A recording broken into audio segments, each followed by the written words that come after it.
Il était 19 h quand la montagne s'est effondrée sur elle-même, engloutissant au passage quelques arbres de la forêt. Regarde, il y a tout qui tombe. Et fort heureusement, plus de peur que de mal, et même pas surpris. Mais on n'est pas étonné quand même, parce qu'elle est pas, on voit bien que c'est pas stable. Hein. À force de creuser, ça descend, quoi. Hein. Et oui, à force de creuser, la montagne est devenue pic du Gruyère, de l'Emmental. Il est vraisemblable que l'activité humaine y est pour quelque chose, puisque c'est une carrière exploitée depuis vraisemblablement plus de 100 ans. Au mois d'août dernier, le gouvernement Trudeau donc, se disait ouvert à l'idée de donner des permis de travail temporaires aux demandeurs d'asile. Seulement, ça coince. Depuis, des milliers d'Haïtiens ne peuvent toujours pas travailler au Canada, diplôme en poche ou pas.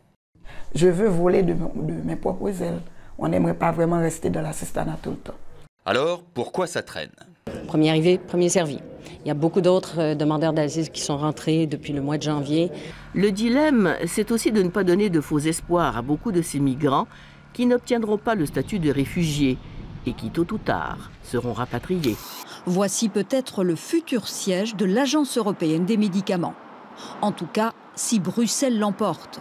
Eh oui, Brexit oblige, l'agence européenne doit bientôt déménager de Londres et pourquoi pas aller à Bruxelles. La force de la Belgique dans le secteur pharmaceutique, depuis la recherche jusqu'à la fabrication de produits. Seulement, la concurrence est particulièrement rude. 19 pays candidats, faut dire que les chiffres parlent d'eux-mêmes. Quand on sait qu'à Londres, l'Agence européenne des médicaments que l'on voit ici a généré 30 000 nuitées d'hôtels en 2015, on comprend qu'elle suscite les convoitises. Des slogans chocs dans un concert de klaxons.